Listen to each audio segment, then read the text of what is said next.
Hello दोस्तों, एक बार फिर स्वागत है आपका हमारे चैनल पर। मेरा नाम है वरुण और हम बात करें मध्य प्रदेश की। तो यार, मध्य प्रदेश के हम बहुत सारे टॉपिक कवर कर चुके हैं और बहुत सारे अभी बचे हुए हैं।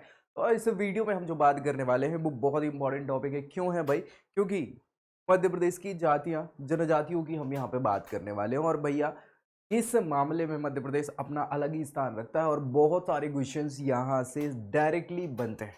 हर एक एग्जाम में मध्य प्रदेश के बनते हैं। तो भाई, इसको तो छोड़ना है नहीं, शुरू से लेके आखिर तक ये वीडियो देखना है।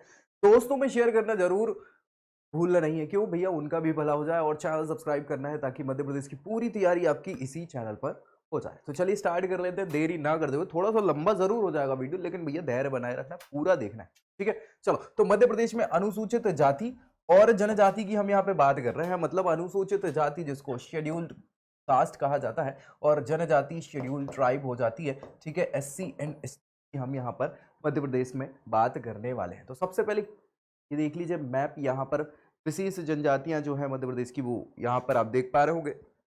ये पूरा चंबल क्षेत्र है। सहरिया जनजाति यहाँ पे पाई जाती है। इसके अलावा रीवा, सतना, सिंगरौली वाला जो इलाका है ना, बघेलखंड वाला, यहाँ पर कोल जनजाति आपको मिल जाएगी। शहडोल, अनूपपुर में पनिका जनजाति मिल जाएगी। मंडला, डिंडोरी, बालाघाट बैगा जनजाति है। छिंदवाड़ा में भारिया जनजाति मिलेगी। बैतूल में कोरकू मिल जाएगी आपको।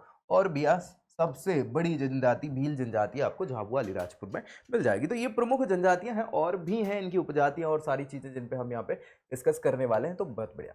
सबसे पहले जनजाति शब्द की बात करें तो जनजाति शब्द बहुत शुरुआत तक नहीं था। मैं सच बता दूं, अनुसूचित जाति और जनजाति ये शब्द भारत में पहले हुआ नहीं करता था। 1935 के एक्ट में ऑफिशियली इसके नाम आते हैं, वो हम कभी डिस्कस करेंगे। अनुसूचित जाति और जनजाति भारत के सबसे वंचित सामाजिक आर्थिक समूह कहलाते हैं। सबसे वंचित मतलब इनको पूरी व्यवस्थाएं दी नहीं गई। ये समाज से, सामाजिक रूप से और पैसे के हिसाब से आर्थिक रूप से सबसे ज्यादा कमजोर वर्गों में आते हैं पूरे भारत में। कौन? अनुसूचित जाति और अनुसूचित जनजाति के लोग। अनुसूचित जातियां जनरली हिंदू धर्म की जातियां जातीय व्यवस्था से संबंधित हुआ करती थी और एक उप समुदाय कहलाता था, ठीक है। लेकिन दिक्कत क्या आई कि इन्होंने ऐतिहासिक रूप से अपनी वंचना, उत्पीड़न और अत्यधिक सामाजिक अलगाव इनके साथ किया गया है। तो याद रखिएगा, इनके साथ, इन्हीं जनजातियों के साथ या जाति या जनजातियों के साथ सबसे ज्यादा भेदभाव की स्थिति पूरे भारत में इन्हीं के साथ हुआ है। ये सारी चीजें तो वो समाज से अलग थलग हो गए, है ना। और अनुसूचित जातियां वह मानव समूह हैं जो भौगोलिक आधार पर मुख्य धारा से, समाज से दूर, हाशिए पर स्थिर। मतलब जनरली ये लोग क्या है, समाज से ज्यादा दूर ही रहते हैं और उसका कारण केवल भेदभाव है। इनके साथ जो अलगाव किया गया, इनको प्रताड़ना करा गया लोगों के द्वारा, उच्च जनजाति या उच्च वर्गों के द्वारा, तो उसके कारण ये भैया हाशिए पर आ गए। मतलब बिल्कुल इनको अलग थलग ही कर दिया गया। यह समूह अपने सामाजिक विकास के दौर से बहुत पीछे चले गए हैं, पीछे छूट गए हैं एक प्रकार से। इसलिए इन पे देखरेख करना बहुत जरूरी बन जाता है। मध्य प्रदेश सरकार के साथ भी है। इनकी अपनी एक विशिष्ट संस्कृति होती है, भाषा है, राजनीतिक संगठन इनके चलते हैं अपने ही, और अर्थव्यवस्था भी इनकी होती है। जनरली यार देखिए, जनजातियां हैं तो जनजातियां बेसिकली क्या होता है, ये जंगलों में निवास करती है ना। सो जंगलों में जब ये निवास करती है तो वहीं इनकी पंचायत वगैरह ये सारी चीजें पौराणिक रूप से, पुराने समय से, ये ऐतिहासिक समय से चली आ रही हैं वही चीजें। हालांकि इनको अभी इंक्लूड करने की पूरी बात चल रही है सरकार के द्वारा कि भाई इनको भी समाज के अन्य वर्गों के जैसे साथ में लेके आए और विकास करें। क्योंकि भारत किसी एक के विकास करने से विकासशील नहीं होने वाला, हमें सबका विकास करना है, सबका साथ सबका विकास। तो सबका साथ कब हो पाएगा? जब इनको भी हम इंक्लूड कर लेंगे। अभी तक इनको सोशली एक्सक्लूड करते आ रहे हैं, है ना। तो वही सारी चीजें हो जाती है। मानव शास्त्र, मानव शास्त्र सब्जेक्ट है, उसके शब्दकोश के अनुसार जनजाति जो शब्द है, ऐसा मानव समूह है जो कि क्या है, एक क्षेत्र, भाषा, सांस्कृतिक एकरूपता और एकीकृत सामाजिक संगठन रखता है, जो निश्चित रूप से एक पर्टिकुलर इनका पूरा बोलबाला, ताना वाना होता है, ठीक है। मानव शास्त्र के शब्दकोश के अनुसार जनजाति, सेम चीज ही यहाँ पर लिखी हुई है। प्रसिद्ध भारतीय मानव शास्त्री हैं DN मजूमदार साहब। इनके अनुसार जनजाति परिवार जो है वो परिवार के समूह का एक संकलन होता है और इसमें एक सामान्य नाम जनजाति का होता है, जिसके सदस्य एक निश्चित भूभाग पर, एक पर्टिकुलर जगह पर निवास करते हैं, एक भाषा बोलते हैं और साथ ही साथ विवाह, व्यवसाय और उद्योग के विषय में एक समान कार्य करते हैं। तो वो जनजाति हो गया मानव शास्त्र के अनुसार, ठीक है। चलिए संवैधानिक स्थिति बात कर ले। अगर जनजातियों की बात करें, संविधान में क्या व्यवस्थाएं इनके लिए रखी गई हैं, तो भैया संविधान में अनुसूचित जाति और जनजाति दोनों का विस्तार पूर्वक वर्णन है। तो सबसे पहले अनुसूचित जाति का विस्तार पूर्वक विवरण जो है वो अनुच्छेद 341 में, कहा अनुच्छेद आर्टिकल 341 में इनके बारे में पूरी जानकारी मिल जाती है। और परिभाषा जो है अनुच्छेद 366 खंड 24 में क्या है दी गई है। जबकि अनुसूचित जनजाति की बात कर लें तो इनका विस्तार पूर्वक वर्णन जो है 342 एक अनुच्छेद बाद 341 में जाति, 342 में जनजाति के बारे में पूरी जानकारी दी है। और इसमें परिभाषा 366 में दी हुई है, 365 में अनुसूचित जाति, 366 में अनुसूचित जनजाति। और इसके अलावा अनुच्छेद 338 जो है इसमें अनुसूचित जाति आयोग और 338 का एक और संशोधन करके बनाया था। तो अनुसूचित जनजाति राष्ट्रीय आयोग जो है उसका संवैधानिक दर्जा इनको प्राप्त किया गया है, एक आयोग बनाया गया है इनके लिए। तो राष्ट्रीय अनुसूचित जाति और जनजाति आयोग बनाया गया है आर्टिकल 338 का। ठीक है भाई, ये क्वेश्चन कई बार पूछे जाते हैं, इनको भूलना नहीं है। 2011 की जनगणना की अगर बात करी जाए मध्य प्रदेश में अनुसूचित जातियों पे अगर हम फोकस करें तो जनगणना के अनुसार मध्य प्रदेश में अनुसूचित जनजाति नहीं जातियों की संख्या 1,13,00,000 के आसपास। टोटल मध्य प्रदेश की 7,26,26,509 जो टोटल जनसंख्या थी उसमें से 1,13,00,000 जो जनता है वो क्या है अनुसूचित जाति है, जाति की जनसंख्या है। जो राज्य की कुल जनसंख्या का कितना 15.6%। क्या भैया अनुसूचित जातियों का प्रतिशत कितना है मध्य प्रदेश में 15.6%। अनुसूचित जातियों की कुल जनसंख्या में अगर प्रदेश को कंपेयर करा जाए देश में बाकी राज्यों से तो 8वें स्थान पर है। समझ रहे हो, पूरे भारत में 8वें नंबर की जनता है मध्य प्रदेश में अनुसूचित जातियों की समूह की। और प्रतिशतता की दृष्टि से बात करें तो 17वें नंबर पर प्रतिशत में आता है, 15% जो है और उसके मामले में। ठीक है, मध्य प्रदेश का सर्वाधिक अनुसूचित जाति वाला जिला जो है वो कौन है, हमने बात करी हुई थी जनगणना वाले वीडियो में, क्या है इंदौर है, जिसमें आपका 5,45,239 जनता जो है वो क्या है एससी कैटेगरी की है या फिर अनुसूचित जाति समूह की। सबसे कम अनुसूचित जाति वाला जो जिला है वो क्या है झाबुआ जिला है सबसे कम, क्योंकि उसमें जनजाति सबसे ज्यादा पाई जाती है ना। कितनी है 17,427 मात्र यहाँ पर सबसे कम जनता क्या है अनुसूचित जाति की है। सबसे ज्यादा अनुसूचित जाति 80% वाला जिला जो है वो उज्जैन है। उज्जैन में 26.37% जो है वो जनजाति पाई जाती, अनुसूचित जाति पाई जाती। और सबसे कम प्रतिशतता वाला जिला क्या है झाबुआ है, जिसमें मात्र 1.7% अनुसूचित जाति की जनता पाई जाती। ठीक है, अब यहाँ पर पूरे तथ्यों को हमने लिया हुआ है जनगणना के 2011 के एससी जाति वाले, मतलब एससी कैटेगरी की बात कर रहे हैं। अनुसूचित जातियों की जनसंख्या जनगणना में क्या कैसी रही। सो अनुसूचित जाति की जनसंख्या 1,13,00,000 थी, ये तो हमने बात कर ली है, जो कि 15.6% टोटल जनता की होती है मध्य प्रदेश में।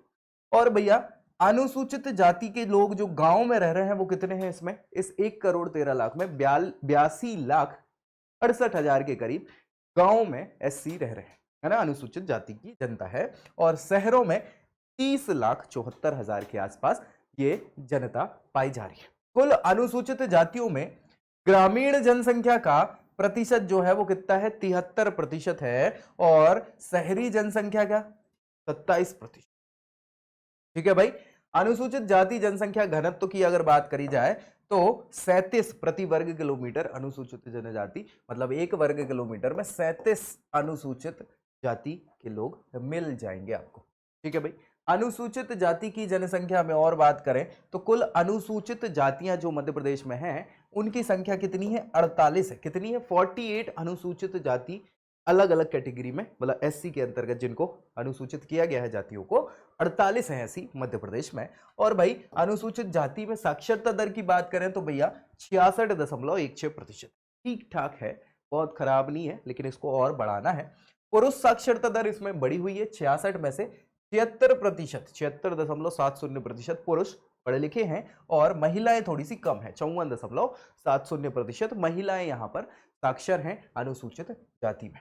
ठीक है भाई, अब बात कर लेते हैं यहां पर प्रमुख अनुसूचित जातियों की जो मध्य प्रदेश में पाई जाती हैं। तो कुल हमने बात कर ली, प्रदेश में 48 अनुसूचित जातियां पाई जाती हैं, है ना, 48। इनमें चमार चमार जाति के जो लोग हैं वो भैया सबसे ज्यादा हैं 44,98,000 यानी लगभग 45 लाख के आसपास चमार जाति है। इसके बाद बलाही, क्या है भैया, बलाही इसके बाद दूसरे नंबर पर है जो कि 11,05,000 के आसपास यहां पर पाई जाती है मध्य प्रदेश। इसके बाद धानुक जाति है जो कि भैया 7,80,000 के आसपास यहां पर 2011 की जनगणना में इनकी जनता मिली है। फिर भैया महार जाति की बात आ जाती है 6.73 लाख, 6,73,000 के आसपास। फिर कोली आ जाते हैं 5,46,000 के आसपास ये जनता है मध्य प्रदेश में। सो ये जो है ये प्रमुख जातियां हैं जो यहां इस कैटेगरी से बिलोंग कर रही है। ठीक है भाई। इसके बाद चमार जाति की हमने बात करी, सबसे ज्यादा जनता है 45 लाख के आसपास, तो यह सबसे बड़ी अनुसूचित जाति है मध्य प्रदेश की। कभी सीधा क्वेश्चन पूछ लिया जाता है, याद रखिएगा। तो अनुसूचित जाति में सबसे ज्यादा संख्या किसकी है, चमार जाति की है। इसके अंतर्गत चमारी, जाटव, पाथम, रैदास, रोहिदास, सतनामी, रामनामी, सूर्यवंशी, सूर्य रामनामी, ये अहिरवार, मोची, रेगर, नोना, नागर, ये सभी जातियां हैं, याद रखिएगा, जो इस कैटेगरी के अंदर आ रही हैं भाई। ठीक है। सो ये सभी उपजातियां हैं जो इस के श्रेणी के अंतर्गत आ रही हैं। ठीक है। ये सभी के सभी उपजातियां हैं जो इसमें मध्य प्रदेश में निवास कर रही हैं। ठीक है।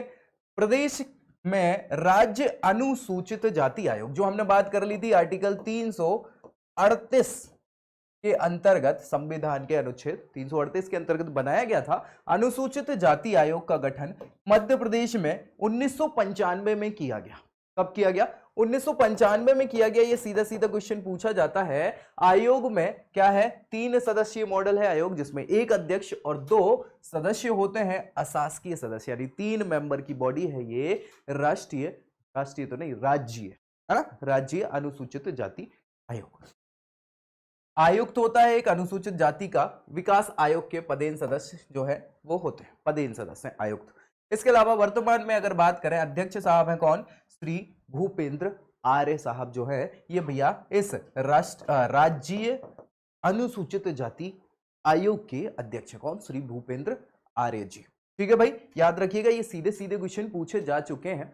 मध्य प्रदेश अनुसूचित जाति सलाहकार मंडल, क्या है भैया, सलाहकार मंडल। तो इसकी बात करें, संविधान के अनुच्छेद 244 की धारा 1 के अंतर्गत जो है प्रदेश में अनुसूचित क्षेत्रों जो हैं उनके प्रशासन और नियंत्रण, साथ ही साथ अनुसूचित जातियों के हितों की रक्षा के लिए सुझाव देने के लिए मध्य प्रदेश अनुसूचित जाति सलाहकार मंडल का गठन किया गया है।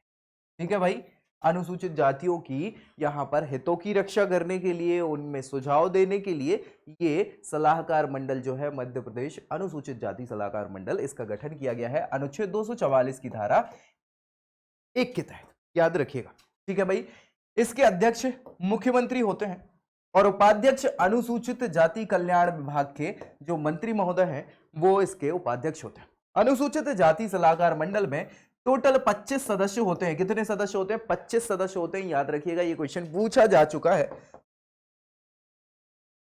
फिर मध्य प्रदेश सहकारी अनुसूचित जाति वित्त विकास निगम, क्या भैया, वित्त विकास निगम की बात कर रहे हैं। इनके विकास के लिए, वित्त, पैसे इत्यादि की उपलब्धि के लिए ये निगम जो बनाया गया है वो है। सो मध्य प्रदेश में अनुसूचित जाति के परिवारों को व्यवसाय यानी कोई बिजनेस इत्यादि करना हो, उसके लिए कोई लोन की जरूरत है, आर्थिक ऋण हो गया, कोई अनुदान हो गया, इसको उपलब्ध कराने के उद्देश्य से 1979 में, कब भैया, 1979 में मध्य प्रदेश सहकारी अनुसूचित जाति वित्त विकास निगम, इसका गठन किया गया था। कब किया गया था, 1979 में किया गया था। इनके व्यवसाय इत्यादि के लिए ऋण उपलब्ध कराने के लिए, अनुदान उपलब्ध कराने के लिए इस निगम की स्थापना करी गई थी। ठीक है भाई, चलिए अब बात कर लेते हैं अनुसूचित जनजाति की, है ना। अनुसूचित जनजाति की बात कर लें तो ये सबसे ज्यादा है, मतलब पूरे भारत में अनुसूचित जनजाति में मध्य प्रदेश पहले नंबर पर आता है। चलिए, मध्य प्रदेश भारत का सर्वाधिक अनुसूचित जनजाति जनसंख्या वाला राज्य है, याद रखिएगा, सीधा क्वेश्चन पूछा जाता है। और 2011 की जनगणना की बात करें तो प्रदेश की जनजातियों की संख्या जो है, मतलब टोटल पॉपुलेशन की बात करें तो 1 करोड़ 53,16,784 हुआ कर रही थी। कितनी? 1,53,16,784 ये 2011 की जनगणना के अनुसार जनसंख्या थी। एसटी कैटेगरी की अनुसूचित जनजाति जनसंख्या टोटल हुआ कर रही थी। और यह प्रदेश की कुल जनसंख्या के अगर प्रतिशत की बात करें तो 21.09% था। 21.09% ये जनता है पूरी। टोटल पॉपुलेशन हमें पता है ना 7,26,00,000 हमने बात करी थी, है ना, 26,509। ठीक है, सो इसके अंतर्गत ये 21% जनसंख्या किसकी है? अनुसूचित जनजातियों की। प्रदेश में टोटल कितनी? 43 अनुसूचित जनजाति समूह पाए जाते हैं। कितने? 43, 43, 48 अनुसूचित जाति समूह हैं, 43 अनुसूचित जनजाति समूह अधिसूचित हैं। भारत सरकार के द्वारा मध्य प्रदेश की 3 जनजातियां हैं जिन्हें बहुत विशेष कैटेगरी में रखा गया है। याद रखिए, ये क्वेश्चन कई बार पूछा जाता है। पैगा जनजाति, भारिया जनजाति और सहरिया जनजाति, ये तीनों विशेष पिछड़ी जनजाति हैं। राष्ट्रपति महोदय के द्वारा इनको विशेष पिछड़ी जनजाति समूहों के अंतर्गत रखा गया है, तो इनके लिए अलग से प्रावधान है। तो ये क्वेश्चन कई बार मध्य प्रदेश पीएससी तक में पूछा जा चुका है। 3 जनजातियां कौन सी हैं जो विशेष पिछड़ी जनजाति के रूप में मानी जाती हैं? तो बैगा, भारिया और सहरिया, ये 3 ऐसी जनजातियां हैं। अनुसूचित जनजाति की जनसंख्या की दृष्टि से मध्य प्रदेश देश में पहले नंबर पर है, लेकिन अगर प्रतिशत की बात करें तो प्रतिशत के मामले में 13वें नंबर पर है। कौन से नंबर पर? 13वें नंबर पर है। ठीक है, चलिए, प्रदेश की अधिकतम जनजातीय संख्या जो है मध्य प्रदेश में किस जिले में पाई जाती है? तो भैया धार में पाई जाती है अधिकतम जनजातीय संख्या, जो कि कितनी है भाई? 12,22,814। कितनी? 12,22,814। ये जनता झार जिले में है। और सबसे कम जनता जनजातीय संख्या भिंड जिले में है, मात्र 6,131। ये 2011 की जनगणना के परिणाम है, याद रखिएगा। ठीक है, कुछ जनसंख्या जो है, कुल जनसंख्या, इसमें जनजातीय जनसंख्या के प्रतिशत की दृष्टि से सबसे बड़ा जिला जो अगर देखा जाए तो अलीराजपुर हो जाता है। अलीराजपुर झाबुआ से ही अलग होकर बना है। अलीराजपुर में टोटल जनता का 89% है, 89% जो जनता है वो कैसी है? अनुसूचित जनजाति वर्ग की है। ठीक है, अंतिम जिला जो है, मतलब सबसे कम जनता की प्रतिशत के मामले में बात करें तो भिंड में 0.4% ही अनुसूचित जनजाति की जनसंख्या है भिंड जिले में। ठीक है, 2011 की जनगणना की ही अभी तक हम बात कर रहे हैं। इसके अनुसार मात्र 10,40,000 आदिवासी लोग हैं, ये नगरों में निवास करते हैं। इसके अलावा बाकी सारे के सारे, मतलब 1,43,00,000 के आसपास। ठीक है, 1,43,00,000 के आसपास कुल जनजातीय संख्या का 6.8% ही है ये। कितने? 10,40,000 लोग ये शहरों में रह रहे हैं। बाकी शहरी आदिवासियों के निवास की दृष्टि से भिंड जिले का प्रथम स्थान है, जहां पर 76.8% लोग, जनजातीय जनसंख्या जो है वो शहर में निवास कर रही है। जबकि डिंडोरी जिले में सबसे कम जनता जो है अनुसूचित जनजाति की, वो शहरों में निवास कर रही है, जहां मात्र 1.6% ही जनसंख्या है जो शहरों में निवास करती है। डिंडोरी वाले ये जंगलों में ज्यादा निवास करते हैं। मध्य प्रदेश में अनुसूचित जनजाति और अनुसूचित जाति जनसंख्या के लिंगानुपात की अगर बात करें तो कुल 67 अंकों का अंतर है। यहां पर कितने? 67 अंकों का। मध्य प्रदेश में 43 अनुसूचित जनजातियों में सबसे बड़ी क्या है भैया? भील, भील जनजाति, और इसकी उपजाति है भिलाला, है ना। तो भील भिलाला जनजातियों की जनसंख्या सबसे ज्यादा है, 59,93,000, यानी लगभग 60 लाख के आसपास भील और भिलाला जनजाति पाई जाती है मध्य प्रदेश में। जो कुल अनुसूचित जनजातीय जनसंख्या का कितना है? लगभग 40% के आसपास है, 39.1। ठीक है भाई, सबसे बड़ी जनसंख्या समूह क्या है मध्य प्रदेश में? जनजातीय जनसंख्या समूह भील जनजाति। ठीक है, मध्य प्रदेश की 3 सबसे बड़ी जनजातियों की अगर बात करें तो सबसे बड़ी तो हमने पता कर ली क्या है? भील। उसके बाद आता है गोंड जनजाति। कौन सी? गोंड जनजाति दूसरे नंबर पर आती है। और उसके बाद है तीसरे नंबर पर कोल जनजाति। कौन सी भैया? कोल जनजाति जो है वो तीसरे नंबर पर आती है। सबसे छोटी जनजाति की बात करें, सबसे छोटी, वो कमार जनजाति है, जो कि सीधी जिले में पाई जाती है।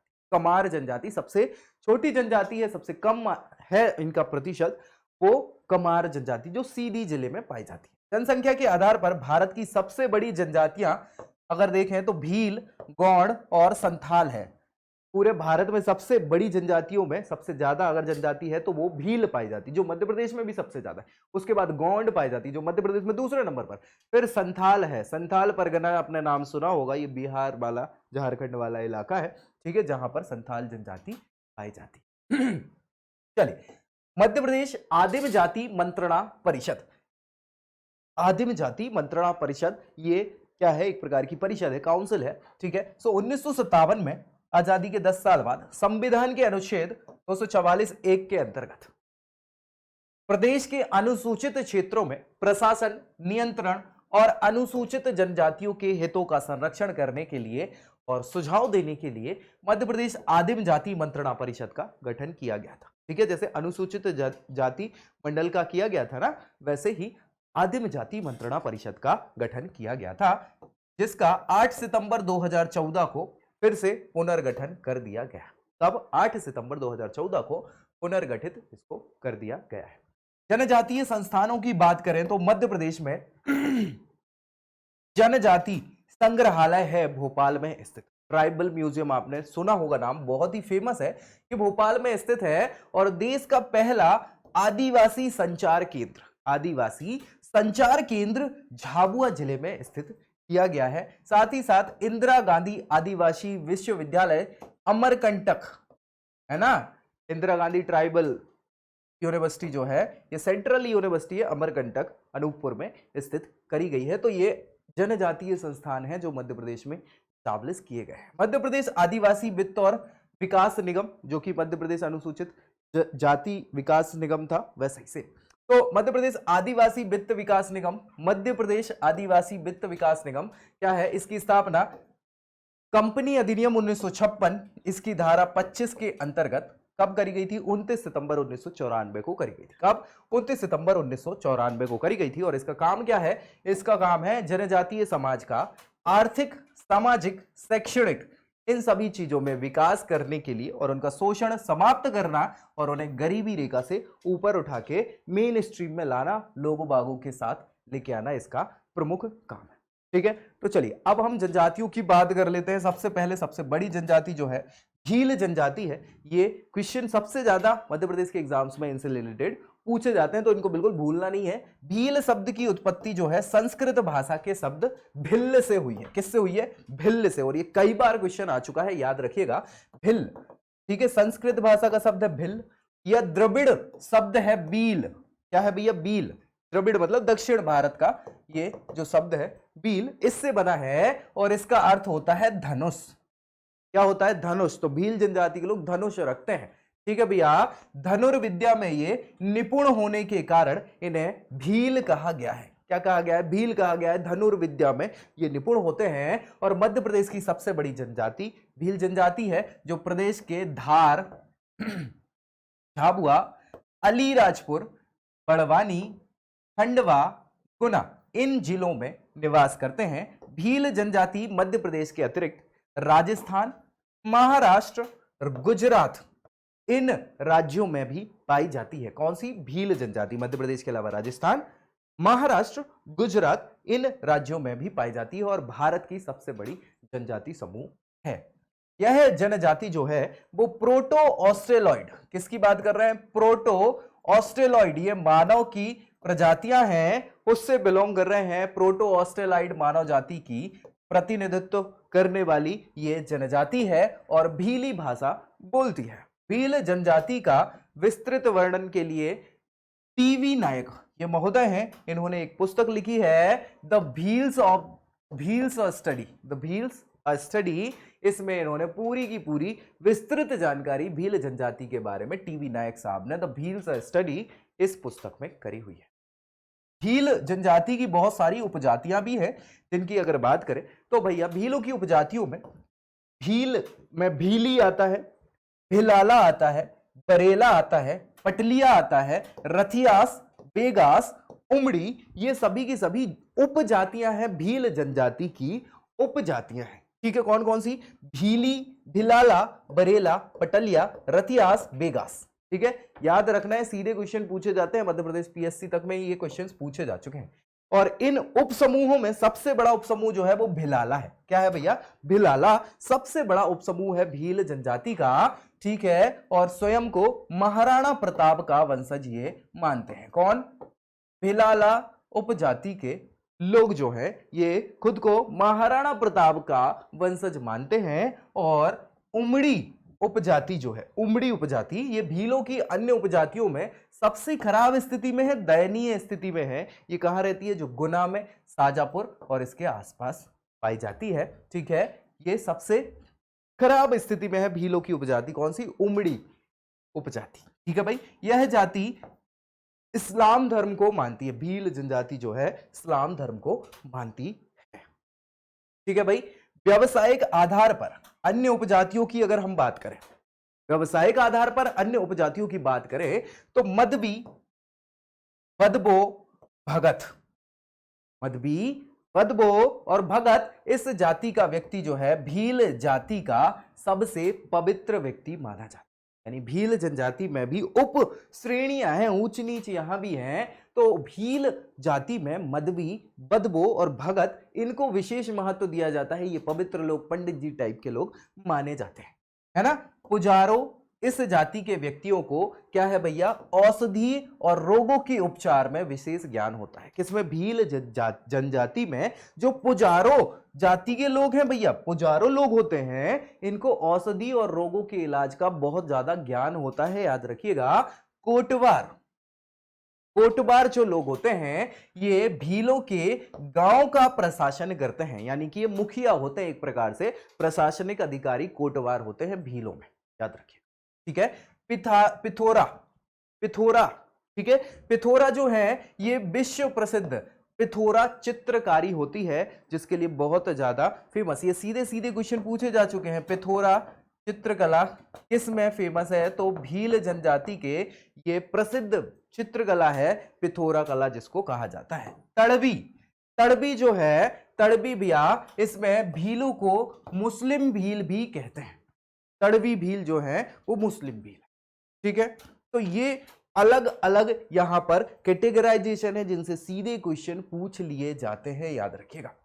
शारीरिक संरचना की बात करें भीलों की, तो भील जाति के लोग, हमने बताया है कि भैया प्रोटो ऑस्ट्रेलॉइड जाति के प्रतिनिधित्व करता है। तो प्रोटो ऑस्ट्रेलॉइड जो लोग होते हैं वो मध्यम कद के लोग, ज्यादा ना लंबे ना ज्यादा नाटे, ऐसे नहीं, मध्यम कद के, तांबे के समान इनका रंग होता है, तांबे का समान, थोड़ा सा भूरा काला टाइप का, ठीक है। घुंघराले बाल होते हैं, इनकी नाक चपटी होती है, और ये शरीर की बात करें तो बहुत ही हष्ट-पुष्ट शरीर वाले होते हैं भील जनजाति के लोग। ये यूपीएससी में तक क्वेश्चन पूछ चुके हैं इनकी शारीरिक संरचना का, ठीक है। वस्त्र आभूषण, तो भैया इनको बहुत लगाव है वस्त्र आभूषण से। भील जनजाति जो है वो रंग प्रिय है बहुत ज्यादा, साथ ही साथ इन्हें आभूषण भी बहुत प्रिय होते हैं। स्त्रियां शरीर पर गुदने, जिनको टैटू बोला जाता है, तो टैटू गुदवाती हैं, और चांदी के आभूषण, चटक रंग के कपड़े, घाघरा चोली वगैरह ये पहनती हैं। स्त्रियां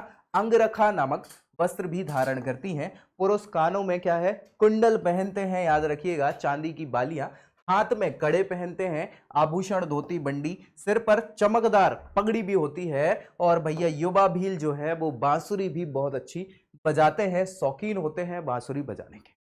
इनके भोजन की बात करें भाई तो मक्के दी रोटी, भैया आए है, मक्के दी रोटी ते सरसों दा साग, ठीक है।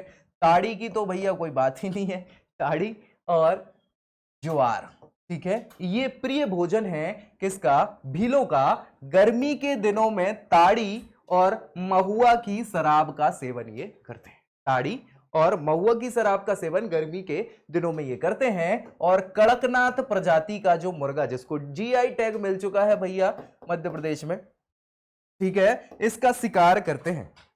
इनके निवास स्थान की बात करें तो भीलों के मकान जो हैं, इससे क्वेश्चन बनता है, चौकोर होते हैं। कैसे होते हैं? चौकोर मकान इनके होते हैं, जिनमें मिट्टी पत्थर की दीवारें, बांस से निर्मित इनकी छत होती है, ढलवा छत जिसको बोलते हैं, और केवल एक छोटा सा दरवाजा होता है। भील अपने निवास को फाल्या कहते हैं। क्या कहते हैं भैया? निवास स्थान को फाल्या कहते हैं। और ये क्वेश्चन कई बार रिपीटेटिवली मध्य प्रदेश के बहुत सारे एग्जाम्स में पूछा जा चुका है। फाल्या किसे कहा जाता है? तो भीलों के निवास स्थल को फाल्या कहा जाता है। और इनका जो घर है भाई, मान लो जो कॉलोनी है भीलों की, उसको फाल्या कह रहे हैं, लेकिन जो इनका पर्टिकुलर घर है उस घर को ये कू कहते हैं। क्या कहते हैं? कू। ठीक है, ये दोनों क्वेश्चन कई बार पूछे जा चुके हैं, इसलिए इनको याद रखना है, भूलना नहीं है। फाल्या और कू। आर्थिक स्थिति कैसी है भीलों की? तो भील जनजाति का प्रमुख व्यवसाय कृषि है भैया। उद्योग धंधों से ये बहुत पीछे है, वैसे भी कृषि ही इनका मुख्य व्यवसाय है। इनके द्वारा जो कृषि करी जाती है वो दजिया और चिमटा कृषि कहलाती। क्या कहलाती? दजिया और चिमटा कृषि कहलाती है। लकड़ी काट कर बेचने का काम भी ये करते हैं। बकरी, गाय, मुर्गी पालन, मछली शिकार करना, वनों से फल आदि एकत्रित करना, ये अन्य काम है इनके। जनगणना 2011 की हमने बात करी ली है। सो इसके अनुसार कुल भील कर्मियों में 53.8% कैसे हैं? कृषक हैं। मतलब जो भील जाति के, जो जनजाति के लोग हैं, उसमें काम करने वाले 100% लोगों में से 53.8% लोग, लगभग 54% लोग कृषक हैं। और लगभग 1/3 भील कर्मी कैसे हैं? खेतीहर मजदूर के रूप में कार्य करते हैं। कैसे कार्य करते हैं? खेतीहर मजदूर, किसी के खेतों में काम करते हैं। सामाजिक और सांस्कृतिक स्थिति, चूंकि ये जनजाति है जो अलग थलग ही है ना, सो मेन स्ट्रीम में है नहीं, तो इनकी सामाजिक सांस्कृतिक स्थिति की बात करें तो इनकी यहाँ पितृसत्तात्मक सत्ता चलती है, यानी कि जो मुखिया हैं घर के वो पुरुष होता है। ठीक है, और इनका परिवार जो है वो संयुक्त परिवार है आज भी, आजकल इनका बढ़िया सही है। इनके गांव के मुखिया को गमैती कहा जाता है। क्या है? गमैती कहा जाता है। कोटवार प्रशासनिक अधिकारी होते हैं और मुखिया को गमैती कहते हैं। भीलों का सबसे प्रिय संबोधन जो है मामा है। ए मामा, सुना तो होगा ना बाहुबली में, है ना। सो भीलों का सबसे अच्छा उन्हें शब्द जो लगता है मामा, आप बोलो उनको, तो सबसे प्रिय संबोधन है मामा। ठीक है, चलो भगोरिया प्रणय पर्व, ये बहुत इंपॉर्टेंट है। यहां से सीधे क्वेश्चन बनते हैं क्योंकि ये भीलों का प्रमुख त्योहार माना जाता है जो होली में होता है। भगोरिया प्रणय पर्व इसको कहा जाता है, याद रखिएगा, है ना। भीलों का सबसे प्रमुख पारंपरिक पर्व है जो मध्य प्रदेश के झाबुआ, अलीराजपुर, धार, खरगोन, इन सभी जिलों में जहां भी भील जनजाति के लोग पाए जा रहे हैं वहां पर व्यापक स्तर पर आयोजित किया जाता है, मेला लगता है भैया। वस्तुतः यह प्रेम विवाह का उत्सव है, याद रखिएगा, ये प्रेम विवाह वाला उत्सव माना जाता है। प्रणय पर्व है, भगोरिया भगा के ले जाते हैं और शादी कर लेते हैं। सो प्रेम विवाह का उत्सव है जिसमें आदिवासी युवक और युवतियां अपने जीवन साथी का चुनाव करती हैं। ठीक है, और होली के समय यह 7 दिनों तक चलने वाला पर्व है, जिसको 3 भागों में किया जाता। 3 भाग होते हैं इस पर्व के। सबसे पहले शुरुआत होती है गुलालिया से। किससे होती है? गुलालिया से। फिर गोल गधेड़ो और उजाड़िया, ये 3 इसके अलग अलग कैटेगराइज स्टेजेस हैं, गुलालिया, गोल गधेड़ो और उजाड़िया। सो गुलालिया से शुरुआत होती है, गोल गधेड़ो पे वो भाग जाते हैं, युवक युवती भगा के ले जाऊंगा, है ना। और फिर उजाड़िया में शादी आदि के बाद समाप्त हो जाता है ये पर्व। तो भगोरिया प्रणय पर्व में गुलालिया, भगोरिया पर्व के प्रारंभिक जो 2 दिन है गुलालिया इसको कहा जाता है। इसमें क्या होता है, जितने भी विवाह के लिए इच्छुक युवक हैं, युवतियां हैं, वो अपनी पसंद की युवती को गुलालिया, गुलाल लगा देते हैं। ठीक है, होली का समय है तो गुलाल लगाकर अपने प्रेम का प्रदर्शन करते हैं। यदि युवती भी मान लो उस लड़के को पसंद कर रही है तो बस बात ही खत्म है, मियां बीवी राजी तो क्या ही समस्या है भैया। सो युवक को गुलाल युवती भी लगा देती है। अगर युवक पसंद है युवती को तो उसकी सहमति मान ली जाती। अब भैया दोनों राजी तो फिर होगा गोल गधेड़ो। गोल गधेड़ो में क्या होगा भैया, गुलालिया के 3 दिन बाद, मतलब गुलालिया के बाद 3 दिन का जो समय है वो गोल गधेड़ो कहलाता है। इसमें क्या है, इस उत्सव में युवतियां युवकों के समूह को, मतलब दोनों जो इस युवक युवतियां हैं इनके समूहों को क्या करा है, चारों ओर से घेरे रहती हैं और युवक अपनी पसंद की युवती को लेकर भाग जाता है। भगा ले जाऊंगा, तो भगा ले जाता है और इन दोनों को पकड़ा नहीं जा सकता फिर भैया, है ना। तो इनका विवाह संपन्न करा दिया जाता है, याद रखिएगा। तो ऐसी भी आदिवासी परंपरा चल रही है, याद रखिएगा भैया। ये प्रेम विवाह की आजकल की नहीं है, ये जीवन से चलती आ रही है।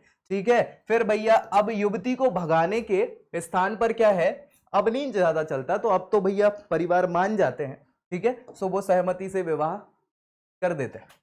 उजाड़िया, फिर 5 दिन हो गए, लास्ट के 2 दिन बचे हैं। ठीक है, सो जितने भी जनजातीय लोग इस पर्व में आए हुए हैं, अंतिम 2 दिनों में मेले में अपनी आवश्यकता की वस्तुएं उजाड़िया खरीद लेते हैं। ठीक है, क्योंकि यह पर्व इसके बाद उजड़ जाएगा, उजाड़िया यानी समाप्त हो जाएगा। ठीक है, सो मेला उजड़ जाता है 2 दिन बाद, और इसलिए इसे उजाड़िया कहा जाता है। भीलों के द्वारा होली के समय किया जाने वाला जो नृत्य है उसको भगोरिया नृत्य कहते हैं। बहुत ही फेमस नृत्य है, याद रखिएगा, बहुत ही फेमस नृत्य है। इसको तो उधर आपका जो लाल किला है ना 26 जनवरी पे, तब ये किया जाता है उत्सव। ठीक है, चलिए नृत्य की बात करें तो भील जनजाति मुख्यतः कहरवा, टोडा, पड़वा, दागला, ये सभी नृत्यों की शैली है, याद रखिएगा, जो भील जनजाति करते हैं। धार्मिक स्थिति की बात करें तो ये इनकी जो मान्यताएं हैं, अपने देवी देवता जो है, विशिष्ट देवी देवता इनको मानते हैं, जिनमें महत्वपूर्ण शक्तिशाली देवता जो है राजा पंथा है। कौन है भैया? राजा पंथा जो है इनके प्रमुख देवता हैं भील जनजाति के। इसके अतिरिक्त ये महादेव, राम, गणेश, हनुमान, ये सभी देवी देवताओं की भी पूजा करते हैं, मतलब इसमें तो देव जी हैं। इसके अलावा प्राकृतिक रूप से पहाड़, वन, जल, फसल, इनके लिए भी अलग अलग देवता हैं इनके, जिनकी पूजा करते हैं। भीलों द्वारा विशेष रूप से घोड़े और सर्प की पूजा करी जाती है। ठीक है, घोड़े और सर्प की पूजा की जाती है। दापा प्रथा, ये दापा प्रथा, इसको हटाने की बात चल रही है। देखो दापा प्रथा क्या है कि भील और भिलाला जनजाति जो है, इनमें ये दहेज लेने की प्रथा को दापा प्रथा कहा जाता है। ठीक है, सो इसमें आज भी ये प्रचलन चल रहा है इन जनजातियों में, भील और उनकी उपजाति भिलाला में, जिसको खत्म करने की बात चल रही है। इस प्रथा में वर पक्ष की ओर से वधु पक्ष को दहेज दिया जाता है। समझ लो आप भाई, उल्टा चल रही है। वर पक्ष दहेज दे रहा है वधु को, यानी लड़की वालों को लड़के दहेज दे रहे हैं, तो वैसे ही लोगों को बुरा लगता है। ठीक है, क्या ही है। अक्टूबर 2016 में इस प्रथा को समाप्त करने के लिए साथीदार अभियान जो है, साथी हाथ बढ़ाना, मिलके साथ निभाना, साथीदार अभियान चालू किया गया है। चलिए दूसरी सबसे बड़ी जनजाति है मध्य प्रदेश और भारत की गौंड जनजाति, उस पर बात कर ले। सो प्रसिद्ध नृतत्व शास्त्री है श्री हिस्लोप। ठीक है, इनके अनुसार गोंड शब्द जो है, इसकी उत्पत्ति तेलुगु भाषा के कोंड से हुई है। गंगाई कोंड चोलपुरम, है ना। सो कोंड से हुई है, और इस कोंड का मतलब होता है पहाड़, खुद पहाड़। ठीक है, पहाड़, कोंड का मतलब पहाड़ है, और यह जनजाति क्या है, पहाड़ी क्षेत्रों में निवास करती है, इसीलिए इसको गोंड कहा गया है। ये सीधा क्वेश्चन पूछा जा चुका है कई बार। तेलुगु भाषा के कोंड शब्द से ये गोंड शब्द की व्युत्पत्ति हुई है, सीधे क्वेश्चन पूछे, इसका मतलब पहाड़ होता है। भारत का सबसे बड़ा जनजातीय परिवार समूह है ये, मध्य प्रदेश की दूसरी सबसे बड़ी जनजाति है, और यह मध्य प्रदेश के मंडला, डिंडोरी, बालाघाट, सिवनी, छिंदवाड़ा, इन सभी जिलों में निवास करती है। कौन? गोंड जनजाति। ठीक है, गोंड जनजाति का संबंध प्रायः जो है प्राक द्रविड़ प्रजाति से, द्रविडियन प्रजाति से है, ये पुराने प्राचीन समय की, जिसकी मुख्य भाषा गोंडी और डोरली इनकी प्रमुख भाषा है। जनगणना 2011 के अनुसार मध्य प्रदेश में गोंड जनजाति की जनसंख्या 50,93,000 के आसपास। ठीक है, 50,93,000 के आसपास है, और जो टोटल जनजातीय जनसंख्या के प्रतिशत की बात करें तो 33.25% है। तो भील जनजाति जो है 39.1% है, और गौंड जनजाति 33.25% है टोटल जनजाति की। गौंड जनजाति की सर्वाधिक जनता छिंदवाड़ा जिले में पाई जाती है, जो कि कितनी है, 6.2 लाख, 6,20,000 के आसपास है, जिसकी साक्षरता दर 60% है, 60.1%। ठीक है भाई।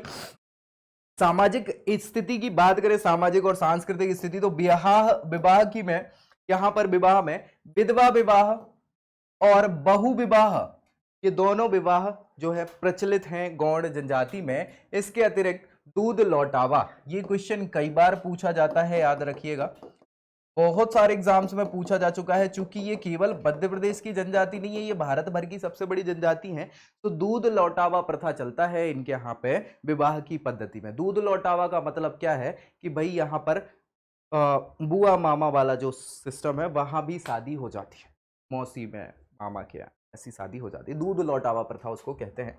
अपहरण विवाह है, पॉलीधर्मी विवाह इसको कहा जाता है। अपहरण जो भगा ले जाऊंगा वाला, तो अपहरण विवाह या पॉलीधर विवाह की पद्धति यहाँ प्रचलित है।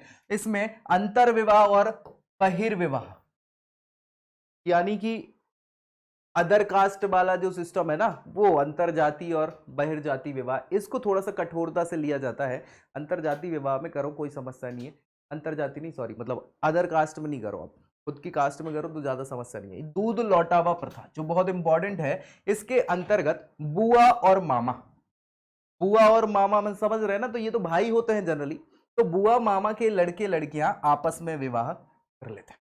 दूध लौटावा प्रथा इसको कहा जाता है। ये कई बार पूछा गया क्वेश्चन है। घोटुल प्रथा, ये बहुत इंपॉर्टेंट है, यहां से क्वेश्चन कई बार बने हैं। घोटुल प्रथा का संबंध किससे है? तो गौड़ जनजाति का है। क्या है घोटुल प्रथा? तो अविवाहित युवक और युवतियां जो है, जिनकी शादी नहीं हुई है, वो एक जगह पे चले जाते हैं जिसको सामूहिक रूप से घोटल बोला जाता है। ये संस्था है, इनकी सोसाइटी है, घोटल नामक संस्था एक पाई जाती है गौड़ जनजाति में, जहां विवाह से पहले युवक युवतियों के यौन संबंधों की शिक्षा इनको दी जाती है। ठीक है, सेक्स एजुकेशन इनको दी जाती है। घोटल प्रथा में घोटल नामक संस्था इनको शादी से पहले ये शिक्षा दीक्षा देते हैं। यहां विवाह से पूर्व ही आपस में प्रणय संबंध बनाने की भी स्वतंत्रता होती है। शादी से पहले प्रणय संबंध आप बना सकते हैं, यहां पर ये ऐसी स्वतंत्रता है। कहां? घोटुल प्रथा के अंतर्गत जो गौड़ जाति में पाई जाती है। ठीक है, 1947 में बैरियर एल्विन, ये बैरियर एल्विन है महोदय, लेखक हैं, इन्होंने the Muria and the ghotul, the Muria and the ghotul, ये एक पुस्तक लिखी थी। इसमें पूरी की पूरी जानकारी गौड़ जनजाति से संबंधित इन्होंने इसमें लिखी हुई है। ठीक है, त्योहारों की बात करें तो गौड़ जनजाति में मेघनाथ, मेघनाथ स्वांग जो चलता है, बिंदगी, बकपंथी, हरिटी, नवाखानी, जवारा, मड़ई और छेरता, ये सभी त्योहार प्रमुखता से मनाए जाते हैं गौड़ जनजाति में। नृत्यों की बात करें तो भैया बहुत बढ़िया, कर्मा, सैला, ये कई बार पूछे जा चुके हैं। कर्मा और सैला नृत्य किस जनजाति से संबंधित है? तो गौड़ जनजाति से। भड़ौनी, बिरहा, कहरवा, सजनी, सुआ, एवालतोई और दीवानी, ये सभी दीवानी दीवानी नृत्य है ये, है ना। तो ये सभी नृत्य गौड़ जनजाति के प्रमुख नृत्य हैं। गौड़ जनजाति का प्रमुख नृत्य जो है भैया वो कर्मा है। क्या है? कर्मा, और सैला उसके बाद है। तो ये कई बार पूछे जा चुके क्वेश्चन है, इसको याद रखना है। ये स्त्री प्रधान नृत्य है कर्मा, कर्मों के लिए ये होता है। यह विजयादशमी से प्रारंभ होकर नए वर्ष के आगमन तक चलता रहता है कर्मा नृत्य, जिसका प्रमुख वाद्य यंत्र क्या है? मांदर है। क्या है? मांदर। और यह विश्व का प्रथम लोक नृत्य माना जाता है। कौन सा? कर्मा नृत्य, जिसे Guinness book of world record में सम्मिलित किया जा चुका है। सजनी, दीवानी, ये नृत्य भी महिला प्रधान नृत्य हैं, जो कि गौड़ जनजाति द्वारा अंतिम संस्कार में हहुल पाता नामक मृत्युगान किया जाता है। ठीक है भाई, धार्मिक स्थिति की बात कर लें तो आत्मा पे विश्वास करते हैं, तांत्रिक प्रक्रियाओं पर ये थोड़ा सा विश्वास करते हैं, तो आत्मावाद और तांत्रिक प्रक्रियाओं को मानते हैं। गौड़ जनजाति के मुख्य देवता जो है दूल्हा देव है। याद रखिएगा, ये क्वेश्चन कई बार रिपीटेटिवली पूछा जा चुका है। दूल्हा देव किससे संबंधित है? तो गौड़ जनजाति के प्रमुख देवता हैं बूढ़ा देव, बड़ा देव, ठाकुर देव। ठीक है, ये भूमि के देवता कहलाते हैं। नाग देव सर्प देवता हैं। नारायण देव, ये सभी आराध्य हैं इनके गौड़ जनजाति के, याद रखिएगा। ठीक है, फिर आती है भैया भारिया जनजाति, जो सबसे पिछड़ी जनजातियों में एक है भारत की, सबसे पिछड़ी जनजातियों में। तो भारिया शब्द का अर्थ है जान का अभाव।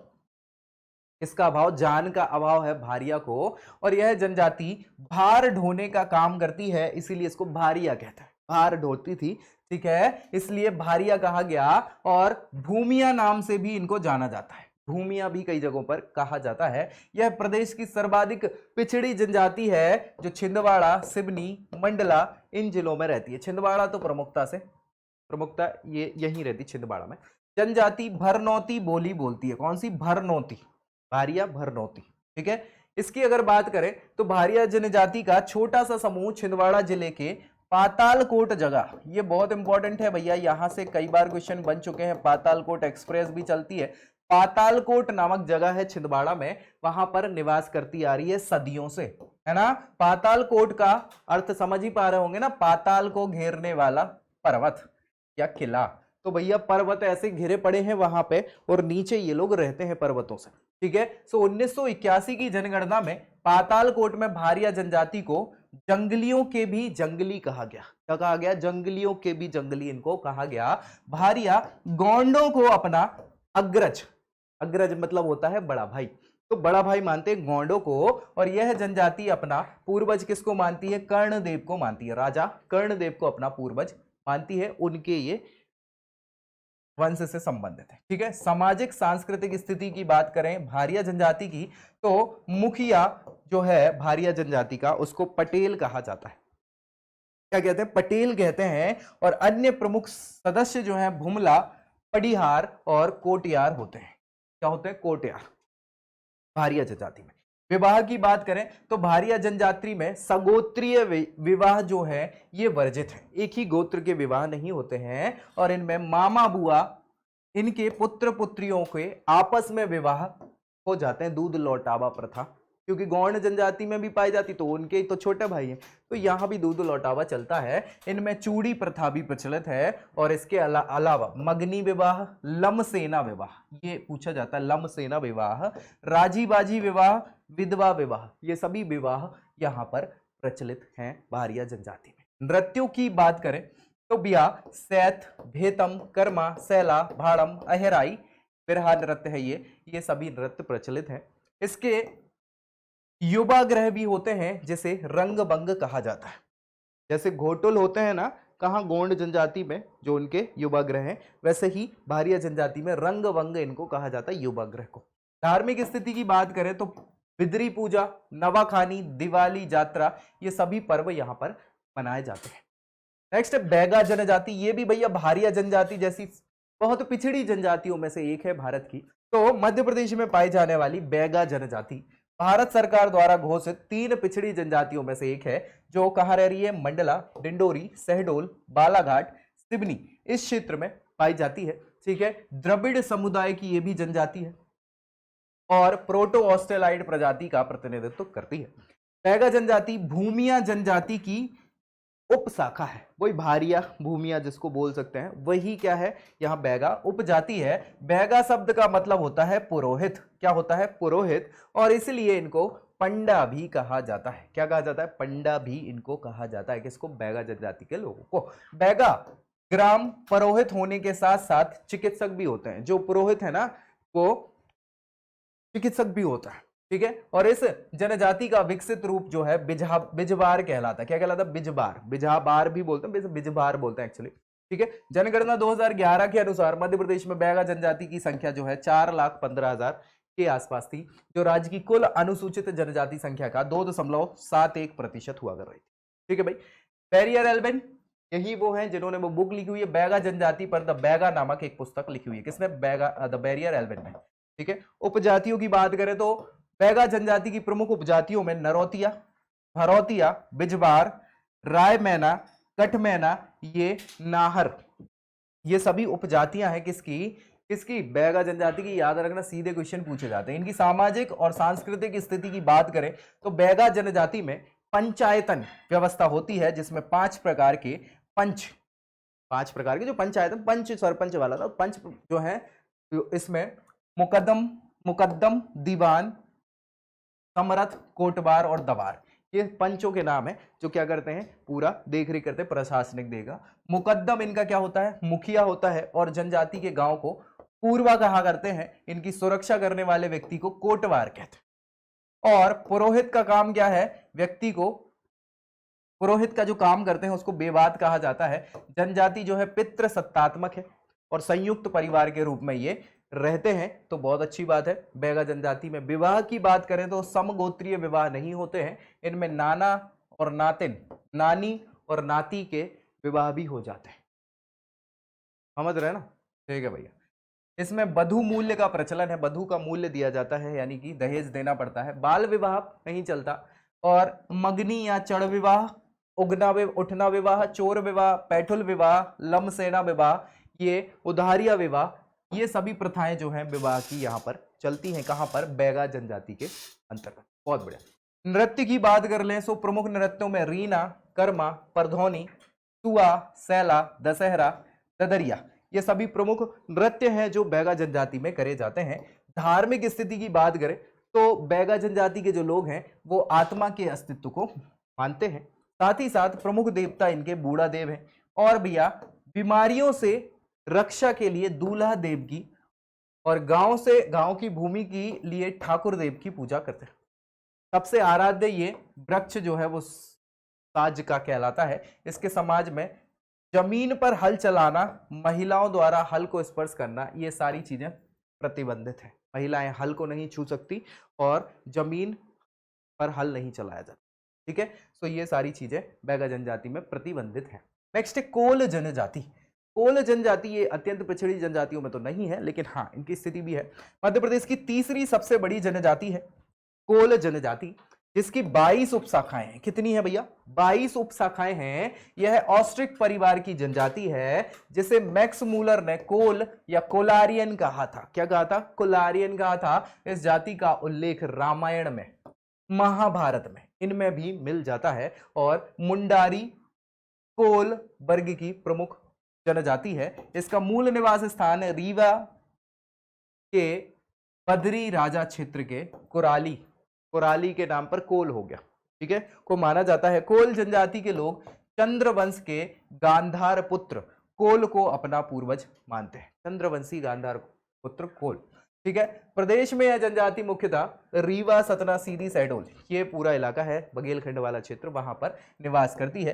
2011 की जनगणना के अनुसार कोल जनजाति की कुल जनसंख्या 11,67,000 के आसपास थी, जो कि 7.6% थी टोटल जनजातीय प्रतिशत का। उपजातियों की बात करें तो 22 उपजातियां हमने बात करी हैं, जिनमें प्रमुख उपजातियां रौतिया, रौतेले, भड़तिया, दसोरा, मडनहा, कगवारिया, कठोतिया, मवासी, ठाकुरिया, रेवरिया और बिंज, ये सब इनकी प्रमुख उपजातियां हैं। किसकी? कोल जनजाति की, जो क्वेश्चन कई बार पूछे जाते हैं। सामाजिक सांस्कृतिक स्थिति की बात करें तो कई गांवों की एक समिति होती है कोल जनजाति में, जो विभिन्न आवश्यक उद्देश्यों को तय करती हैं। गांव के पंच को गोहिया कहा जाता है। ये क्वेश्चन पूछा जा चुका है मध्य प्रदेश पीएससी।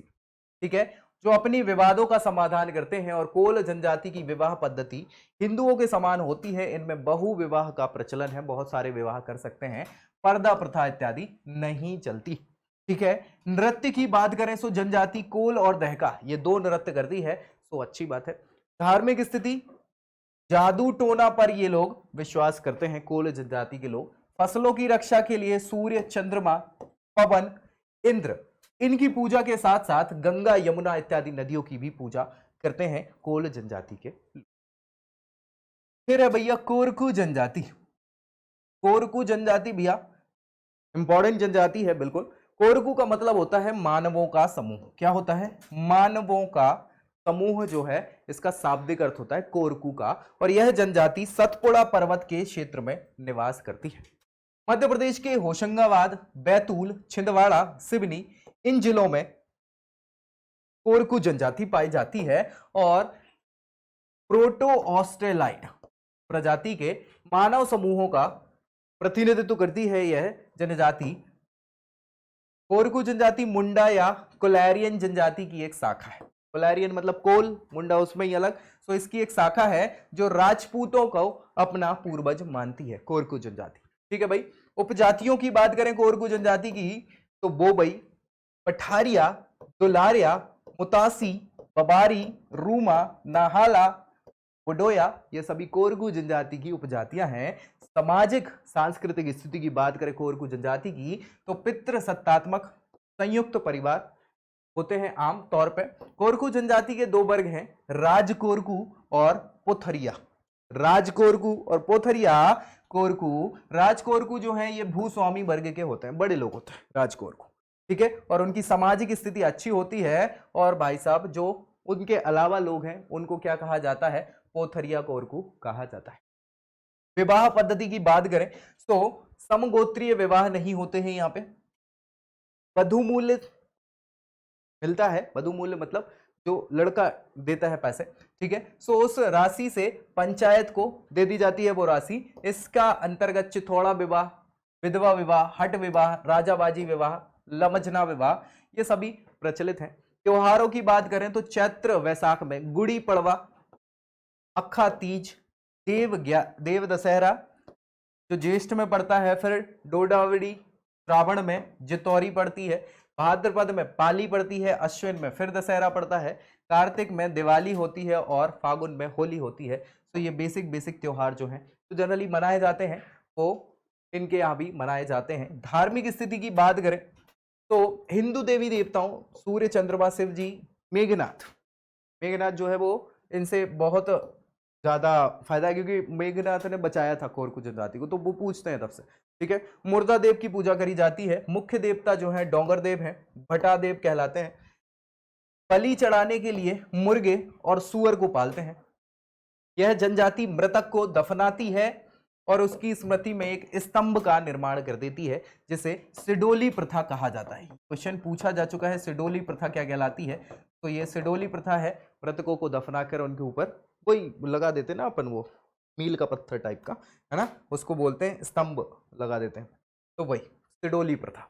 सहरिया जनजाति, भैया ये 5वीं सबसे बड़ी जनजाति है मध्य प्रदेश की, ठीक है। सहरिया शब्द की उत्पत्ति सह हरिया इससे हुई है। इसका मतलब है शेर के साथ होने वाला। सहरिया फारसी भाषा के शब्द में शहर का मतलब जंगल होता है और यह जनजाति जंगलों में निवास करती है, ठीक है, इसलिए सहरिया इसको कहा जाता है।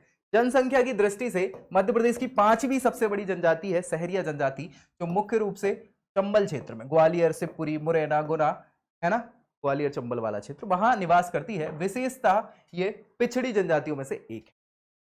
हमने देखा 3 जनजातियां विशेष पिछड़ी जनजातियां, बैगा और भारिया और सहरिया, ठीक है। सो ये विशेष पिछड़ी जनजाति हैं। इनका संग्रहालय जो है सहरिया जनजाति से संबंधित शिवपुर में स्थित है। हमने शिवपुर जिले में बहुत अच्छे से बात करी थी जब यात्रा कर रहे थे शिवपुर जिले की। सांस्कृतिक और सामाजिक स्थिति की बात करें तो भैया पितृसत्तात्मकता, संयुक्त परिवार वाले ये परिवार होते हैं। इनके पारिवारिक इकाई को कदम्ब कहते हैं। क्या कहते हैं? कदम्ब कहते हैं। इनकी पंचायत का मुखिया जो है पटेल होता है और अन्य सदस्यों को कोटवार, छोपा, बराई, अधनारिया कह देते हैं। सांस्कृतिक स्थितियों में बात करें तो सहरिया जनजाति अनेक गीत, कथाएं, पहेलियां, कहावतें यहां पर प्रचलित हैं, जिनमें सबसे अधिक कथात्मक पहेलियां बोली जाती हैं। इस जनजाति में गाठ लीला, राम जन्म, जानकी विवाह, पांडवों की कथा, गारी, रामायण ख्याल, लंगुरिया, फागट, ये सारी की सारी, बाज गीतन, ये सभी चीजें गाई जाती हैं, याद रखिएगा। नृत्यों की बात करें सो भैया मुख्यतः लह की नृत्य रागिनी दुलदुल घोड़ी पूछा जाता है। दुलदुल घोड़ी, तेजाजी नृत्य, ये सभी करते हैं। धार्मिक स्थिति में सहरिया जनजाति हिंदू देवी देवताओं की पूजा करती है। इनके मुख्य देवी देवताओं में सीता, दुर्गा, भैरव हैं और दशहरा, दिवाली, होली, रक्षाबंधन, नवरात्रि, मकर संक्रांति ये सभी त्योहार मनाते हैं। आत्मा और तंत्र मंत्र पर भी विश्वास रखते हैं सहरिया जनजाति। ये औषधीय गुणों को पहचानने वाली भी जनजाति है, बहुत ज्यादा पारंगत होती है ना, ये जड़ी बूटी इत्यादि में। खैरवार जनजाति, खैरवार जनजाति मुंडा जनजाति समूह की उपजाति है, याद रखिएगा, ठीक है। और मध्य प्रदेश में छतरपुर, सिंगरौली, पन्ना, शहडोल, सतना, विदिशा, रायसेन, सीधी, उमरिया, दमोह, रीवा, अनूपपुर, इन सभी जिलों में, यानी कि ये पूरा बेल्ट जो है उत्तर का, इसमें पाई जाती है। कैमूर पहाड़ियों में स्थित खड़ियागढ़, क्या भैया? खड़ियागढ़, इसको खैरवार जनजाति का मुख्य स्थान माना जाता है, मूल स्थान। पर्वों की बात करें तो अनंत चतुर्दशी, होली, नवरात्रि, ये सभी पर्व मनाते हैं और कर्मा नृत्य करते हैं। बहुत बढ़िया। धार्मिक स्थिति की बात करें तो मुख्य रूप से हिंदू धर्म के रीति रिवाजों का पालन करते हैं। मुख्यतः वनसंती, दूल्हा देव, घमसान, गौरिया, शिव, दुर्गा, हनुमान जी आदि देवी देवताओं के अतिरिक्त सेलम, पीपल, नीम और जंतुओं में नाग, बिच्छू इत्यादि जीवों की भी पूजा करते हैं, मानते हैं बेसिकली, ठीक है। पनिका जनजाति, पनिका जनजाति जो है सीधी शहडोल जिलों में मध्य प्रदेश के पाई जाती है। इनको पनिका या परिका जनजाति भी कहते हैं। यह जनजाति जो है द्रविड़ प्रजाति से संबंधित, इससे द्रविड़ प्रजाति से संबंधित है और निर्गुण उपासक, कबीर पंथी वर्ग तथा शक्ति और अन्य देवी देवताओं के उपासक शक्ति, साकत, पनिका वर्ग से सम्मिलित होते हैं। कबीरपंथी मांस मदिरा का सेवन नहीं करते हैं, याद रखिएगा। और पनिका जनजाति कई गोत्रों में विभाजित है जिन्हें कर कहा जाता है। क्या कहा जाता है? कर कहा जाता है। कुर का मतलब कर नहीं, कुर कहा जाता है। कुर का शाब्दिक अर्थ होता है कली, कली निकलती ना, वैसे ही, ठीक है। सो कुरहा का निर्माण ये करते हैं कुर से। पनिका जनजाति में विवाह की बात करें तो कुर के लोग आपस में विवाह नहीं कर सकते, मतलब सगोत्रीय विवाह बेसिकली, ठीक है। और इसमें बहिर्गोत्रीय विवाह प्रचलित है। वधूमूल्य प्रथा भी चलती है। लमसेना, घुसपैठिया विवाह, पुनर्विवाह, विधवा पुनर्विवाह, देवर विवाह इत्यादि, देवर और भाभी आदि विवाह कर सकते हैं पनिका जनजाति में, ठीक है ना। आर्थिक स्थिति की बात करें तो आजीविका का मुख्य साधन इनका वस्त्र बनाना है। क्या है भैया? पनिका, है ना, वस्त्र बनाते हैं और पारंपरिक वस्त्र बनाते हैं। इनको बुनका जनजाति भी कहा जाता है। क्या? पनिका की जगह बुनिका भी कहा जाता है।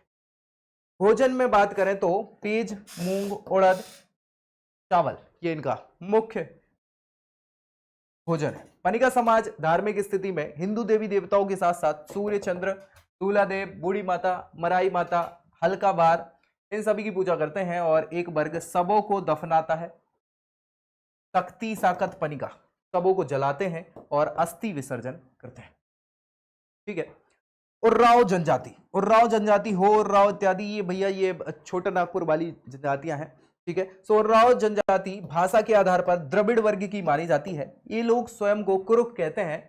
जनजाति मध्य प्रदेश के भोपाल, नरसिंहपुर, अनूपपुर, बड़वानी, जबलपुर, इंदौर, सिंगरौली जिलों में पाई जाती है। और इस जाति में लोग धांगड़, धनका, किसान, इन नामों से भी इनको जाना जाता है। इस जनजाति में कई समवर्ती गांव परहा के रूप में संगठित, परहा कहलाते हैं इकट्ठे गांव आपस में जो संगठित होते हैं उनको, ठीक है। आर्थिक स्थिति की बात कर लें तो राव जनजाति की आजीविका का मुख्य साधन क्या है? कृषि, ठीक है। शिकार कर लेते हैं, मछली पाल लेते हैं, पशुपालन इत्यादि भी इस गतिविधि में आ जाता है। सामाजिक स्थिति की बात करें तो सामाजिक व्यवस्था जो है इनकी अलग ही है। गांव का मुखिया महतो कहलाता है और पुजारी बैगा कहलाता है। युवा ग्रह होते हैं जिनको धूम कोरिया कहते हैं। युवा ग्रह जैसे अलग अलग चल रहे थे भाई वैसे ही, ठीक है। उर्राव के अनेक गोत्र हैं जो टोटम से संबंधित होते हैं, जिनके नाम पशु, पक्षी, मछलियां, वृक्षों के नाम पर रखे जाते हैं टोटम के, ठीक है। तो ये गोत्रों को टोटम बोलता है। विवाह की बात करें तो भैया जो विवाह के समय वधू के पिता क्या करते हैं? वधू धन देते हैं, यानी वधू मूल्य जिसको हम कह रहे हैं अभी भी, ठीक है। और इनमें तलाक, विधवा विवाह, बहु विवाह ये प्रचलन चलते हैं। अपने शरीर पर ये गुदना गुदवाते हैं, मतलब गुदवा बोले तो टैटू, ठीक है।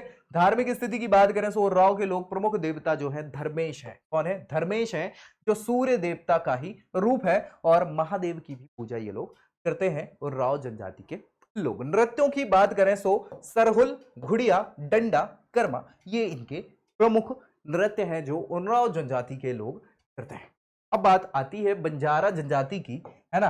बंजारा जनजाति जो है ये घूमंतु जनजाति के रूप में प्रचलित है। याद रखिए, घूमती रहती है बंजारा। आप सभी लोगों ने देखे होंगे बहुत सारे, जो प्रदेश के निमाड़, मंडला, मालवा आदि क्षेत्रों में निवास करते हैं। बंजारा जनजाति के ऐसे लोग ग्राम बसाकर रहते हैं। टांड्या, बालद इनको कह देते हैं। इनके घर जो है पंक्तिबद्ध होते हैं। टांडे का प्रधान अथवा सरदार क्या कहलाता है? नायक कहलाता है। और नायक टांडे का सबसे प्रतिष्ठित व्यक्ति होता है जिसके पास समाज के सभी अधिकार होते हैं। पटेल, पटेल मतलब सरपंच जिसको बोलते हैं, उसका पद भी यही संभालते हैं नायक, ठीक है। वस्त्र आभूषण की बात करें तो सबसे ज्यादा वस्त्र आभूषण इत्यादि जो है इनमें निपुण है भैया ये कसीदागिरी में, है ना। कसीदाकारी करते हैं कौन? महिलाएं बहुत तेजी से। हाथी दांत की चूड़ियां पहनती है, आपने देखा होगा वो यहां तक चूड़ियां पहने रहती हैं, ठीक है। और शरीर पर गुदना वगैरह टैटू गुदवाती हैं। आभूषण के रूप में टैटू को भी माना जाता है यहाँ पे। और जनजाति कंघी का आविष्कारक इनको ही माना जाता है। कॉम्ब जो है जिससे आज हम कंघी करते हैं वो उनका आविष्कारक किसको माना जाता है? बंजारा जनजाति को माना जाता है। और ये क्वेश्चन कई बार एग्जाम्स में पूछा जा चुका है, याद रखिएगा। सांस्कृतिक स्थिति की बात करें तो बंजारा संस्कृति संपन्न जनजाति है। इसका झुकाव संगीत और नृत्य की ओर होता है। बहुत सारी मूवीज में आपने देखा होगा कई बार बंजारा लोग डांस वांस करते रहते हैं। तो ये भाई अपने आप में संगीत नृत्य में बहुत ज्यादा झुकाव है इनका। पारंपरिक नृत्यों में तलवार नृत्य, डंडा नृत्य, बेली नृत्य और लहंगी नृत्य जो है इनके प्रमुख प्रचलित नृत्य माने जाते हैं। विवाह की बात करें तो विवाह में उड़द दाल का प्रयोग जो है वो शुभ माना जाता है। इनमें विधवा विवाह, चट विवाह, अपहरण विवाह, नतारा विवाह, ये सभी विवाह प्रचलित हैं। देवताओं में बात करें तो रामकृष्ण और बाबा रामदेव जो है वो प्रमुख है। सिख धर्म को भी ये बंजारा जनजाति के लोग मानते हैं। ठीक है भाई। अगरिया जनजाति, हाँ भैया अगरिया जनजाति बहुत इंपॉर्टेंट है, लोहे ओहे का काम यही जनजाति करती है। ठीक है। सो अगरिया जनजाति का जातीय नाम अग्नि से व्युत्पन्न हुआ है। अगरिया आग से, है ना। सो अग्नि से व्युत्पन्न हुआ है और मध्य प्रदेश के सिंगरौली, अनूपपुर, शहडोल, सीधी, उमरिया, छिंदवाड़ा, डिंडोरी में ये निवास करते हैं। ऐसा माना जाता है कि सबसे पहले अगरिया जनजाति के द्वारा ही लोहे की खोज करी गई थी। इसकी लोहे की खोज करी गई थी और औजार भी लोहे के इनके द्वारा ही बनाए गए थे। यह जनजाति स्वयं को लोहार भी कहती है। क्या कहती है? लोहार कहती है। अगरिया जनजाति का मुख्य व्यवसाय लोह अयस्क को पिघलाना है। कई बार आपने देखा होगा वो लोहे से सामान बनाते रहते हैं, वो अगरिया जनजाति के लोग। ठीक है। प्रमुख देवता जो है इनके लोहासुर हैं। कई बार याद रखिए, पूछा जा चुका क्वेश्चन है। इनका बांस जो है धधकती हुई भट्टियों में माना जाता है। इनका बांस यानी निवास की बात चल रही, धधकती हुई भट्टियों में लोहासुर मिल जाते हैं। देवता को काली मुर्गी की बलि देते। काली मुर्गी मतलब आप समझ रहे हैं ना, काली मुर्गी कई बार देखी हुई होगी आपने। मदरा भी अर्पित करते हैं अपने देवताओं को। तो इसमें दशहरे के दिन पे फागुन मास में लोहा गलाने के प्रमुख यंत्रों की क्या है? पूजा करी जाती है। और भैया विवाह में उड़द दाल का प्रयोग जो है शुभ मानते, बहुत सारी जनजातियां मानती, वो हमने डिस्कस किया था। विधवा विवाह की प्रथा भी प्रचलित है। ये मांसाहारी होते हैं, मुख्यतः सुअर का मांस खाते हैं। ठीक है। इसके अतिरिक्त पेज, उड़द दाल और कंदमूल का भी ये सेवन करते हैं। ठीक है। चलिए कमार जनजाति की बात कर ले भाई। छोटी सी जनजाति है। इसकी कुल जनसंख्या 2011 की जनगणना में मात्र 18,603 थी और प्रदेश के शहडोल, अनूपपुर, सीधी, सिंगरौली जिलों में ये रहती है। कौन सी? कवार जनजाति। कवार 8 उपवर्गों में विभाजित है, जिसमें से एक तंबर है जो स्वयं को तोमर राजपूत मानते हैं। ठीक है। कवार जनजाति गढ़ चिन्हों और गोत्रों में विभाजित है। साथ ही साथ गढ़ चिन्हों में वन्य पशुओं और आसपास की वस्तुओं जैसे सीसा, भंडार, छाता, इनका प्रयोग ये कर लेते हैं। कहां पर? गढ़ चिन्ह जो इनके होते हैं उस। सौर जनजाति। सौर जनजाति 2011 की जनगणना के अनुसार कुल जनजातीय संख्या में सौर जनजाति की केवल 1% की भागीदारी है। कितनी? 1% की भागीदारी है और आर्थिक सामाजिक रूप से अत्यंत पिछड़ी जनजाति मानी जाती है सौर जनजाति। सागर, टीकमगढ़, छतरपुर, दमोह, पन्ना, रायसेन, होशंगाबाद, बुंदेलखंड वाला जो क्षेत्र है इसमें सौर जनजाति पाई जाती है, मुख्यतः मध्य प्रदेश में। ठीक है। प्रधान जनजाति। प्रधान संस्कृत भाषा का शब्द है और इसका मतलब होता है मंत्री। प्रधान बोलते थे ना हम उसको, है ना।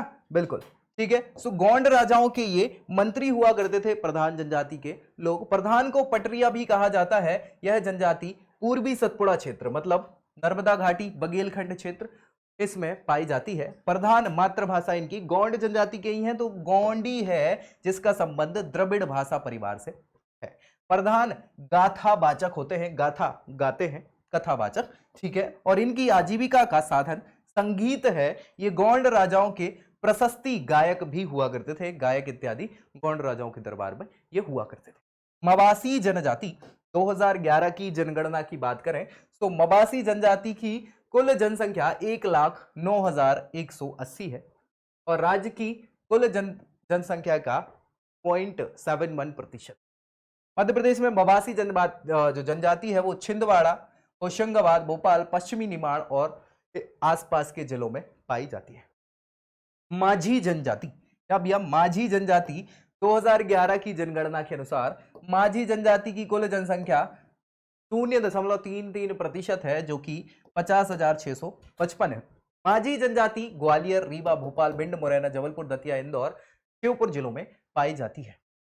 पाओ जनजाति। पाओ जनजाति की बात करें तो 2011 की जनगणना में 0.29% इनका प्रतिशत रहा है, जो कि 44,312 इनकी संख्या थी। यह जनजाति शहडोल, अनूपपुर, सतना जिलों में निवास करती है। पाओ जनजाति। ठीक है। नेक्स्ट है बिझावर जनजाति। कौन सी? बिझावर या बिजवार भी इनको कहा जाता है। यह मध्य प्रदेश के बालाघाट और सिवनी जिलों में निवास करती है। बिझावर विंध्याचल पर्वत है ना, इसके मूल निवासी होने के कारण बिजवार इनका नाम पड़ गया। स्वयं को विंध्यवासिनी के पुत्र 12 भाई बेटकर का वंशज ये मानते हैं। बिजवारों की मातृभाषा जो है वो छत्तीसगढ़ी है और छत्तीसगढ़ के महान क्रांतिकारी वीर नारायण सिंह इसी समुदाय के सदस्य हुआ करते थे। पारधी जनजाति बहुत इंपॉर्टेंट है। पारधी जनजाति मराठी भाषा का शब्द है पारधी। इसका मतलब है आखेट करना यानी शिकार करना। और मध्य प्रदेश में मुख्यतः भोपाल, रायसेन, गुना, सीहोर इन जिलों में ये पाई जाती है पारधी जनजाति। आखेटक जनजाति है वन्य पशुओं का शिकार करना। इनको मतलब कुशलता हासिल है, ऑब्वियसली बात है। महिलाओं को शिकार करने की अनुमति इस जनजाति में नहीं होती है। मध्य प्रदेश के रोजगार और प्रशिक्षण परिषदों की बात कर ले। हमने जातीय जनजातियों की तो बात कर ली। अब इनके लिए हमने क्या किया हुआ है, मध्य प्रदेश सरकार क्या कर रही है ताकि इनको मेन स्ट्रीम में लाया जा सके। तो भैया इस परिषद की स्थापना, प्रशिक्षण परिषद है, रोजगार परिषद है, 1981 में करी गई थी। इसका उद्देश्य था जनजातीय वर्गों को प्रशिक्षित करना, जो बेरोजगार युवा है उनको, और अलग अलग तकनीकी व्यवसायिक क्षेत्रों में इनको कुशलता देना, विकास करना, रोजगार स्वरोजगार के अवसरों में इनको वृद्धि कराने के लिए 1981 में इसका गठन किया गया था। बन्या प्रकाशन, बन्या प्रकाशन जो है 1980 में अनुसूचित जनजाति, आदिम जाति, अनुसूचित जाति, पिछड़ा वर्ग कल्याण विभाग के संयुक्त उपक्रम के रूप में इसकी क्या हुई थी, स्थापना करी गई थी। इसका उद्देश्य था कि प्रदेश की आदिवासी संस्कृतियां हैं उससे संबंधित श्रेष्ठ साहित्य आदिवासी समाज तक पहुंचाना था ताकि उनको जानकारी रहे। उद्यमी विकास संस्थान है मध्य प्रदेश की, ये भैया 20 मार्च 1980 को स्थापित करी गई थी। इसका काम था अनुसूचित जनजाति, जाति और आर्थिक रूप से पिछड़े हुए व्यक्तियों को क्या करना, उद्योग स्थापित करने के लिए प्रशिक्षण देना, आर्थिक सहायता मुहैया कराना, तकनीकी सहायता मुहैया कराना, ये इनका काम था। अनुसूचित जाति और जनजाति अत्याचार निरोधक अधिनियम की बात करें, हाँ ये पूछा जाता था पहले तक। 1989 में यह अधिनियम बनाया गया अनुसूचित जाति, जनजाति, आदिवासी व्यक्तियों के सम्मान दिलाने और उत्पीड़न पर प्रतिबंध लगाने के लिए।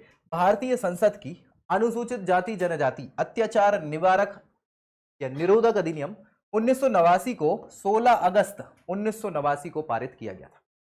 इसे 30 जनवरी 1990 से पूरे भारत में जम्मू कश्मीर को छोड़कर लागू कर दिया गया था। अब तो जम्मू कश्मीर में भी लागू है। यह अधिनियम उस प्रत्येक व्यक्ति पर लागू होता है जो अनुसूचित जाति और जनजाति का सदस्य नहीं है और वह व्यक्ति इस वर्ग के सदस्यों को परेशान करता है तो वो इस अधिनियम के तहत उससे शिकायत की जा सकती है। इनके लिए प्रमुख योजनाओं की बात करें जो सरकार ने बनाई हुई है अनुसूचित जाति जनजाति के लोगों को मेन स्ट्रीम में लाने के लिए, उनका आर्थिक सामाजिक विकास करने के लिए, तो भैया विद्यार्थी कल्याण योजना है। इस योजना के अंतर्गत अनुसूचित जाति के जो आर्थिक रूप से कमजोर विद्यार्थी है उनको आकस्मिक विपत्ति में किसी विशेष रोग के उपचार हेतु विशेष अभिरुचि के प्रोत्साहन लिए 2500 रुपए की राशि प्रदान की जाती है विद्यार्थी कल्याण योजना के तहत। डॉक्टर भीमराव अंबेडकर मेधावी विद्यार्थी पुरस्कार योजना, इसके अंतर्गत अनुसूचित जाति के जो प्रतिभावान छात्र छात्राएं हैं 10वीं 12वीं में बोर्ड परीक्षा में अच्छे अंक उन्होंने प्राप्त किए हैं, सो विशिष्ट पुरस्कार इसके अंतर्गत उनको प्रदान किए जाते हैं। अनुसूचित जाति राहत योजना 2015 में ये योजना चालू करी गई थी। इस योजना का क्रियान्वयन किया गया है 2015 से। इसके अंतर्गत अनुसूचित जाति के जो व्यक्ति हैं अपनी विपन्नता अथवा असहाय स्थितियों में या संकट में हैं तो इस योजना से उनको तुरंत सहायता प्रदान करी जाती है। आवास सहायता योजना 11 सितंबर 2013 से प्रारंभ हुई है। इसके अंतर्गत आवास यानी गृह निवास से बाहर महाविद्यालय स्तर पर नियमित प्रवेश लेकर अध्ययनरत विद्यार्थियों को आवास की सहायता मुहैया कराई जाती है। महर्षि वाल्मीकि प्रोत्साहन योजना ये 2012-13 में स्टार्ट करी गई थी। इसमें क्या किया जाता है, अनुसूचित जाति जनजाति के विद्यार्थियों को ITI, क्लैट, NDA इन सभी प्रतियोगी परीक्षाओं में सफलता के लिए संस्थानों में प्रवेश लेने के लिए 50,000 रुपए तक की राशि प्रोवाइड करी जाती है। प्रवीण उन्नयन योजना, इसमें सामाजिक न्याय और अधिकारिता मंत्रालय के द्वारा विद्यार्थियों में प्रवीणता उन्नयन की दृष्टि से कक्षा 9वीं से 12वीं तक प्रत्येक कक्षा के 98 विद्यार्थी यानी कुल मिला के चारों कक्षाओं में 392 विद्यार्थियों को विशेष प्रशिक्षण दिए जाते हैं और यह प्रावधान किया जाता है। वर्तमान में यह योजना जिला स्तरीय उत्कृष्ट छात्रावास में स्टार्ट करी हुई है, चल रही है। सावित्रीबाई फुले स्वयं सहायता समूह योजना, यह 27 जून 2015 से प्रारंभ हुई है। गरीबी रेखा के नीचे जो जीवन यापन करते हैं अनुसूचित जाति की महिलाएं, उन्हें नए व्यवसाय की स्थापना के लिए ऋण उपलब्ध कराया जाता है इस योजना के तहत। कन्या साक्षरता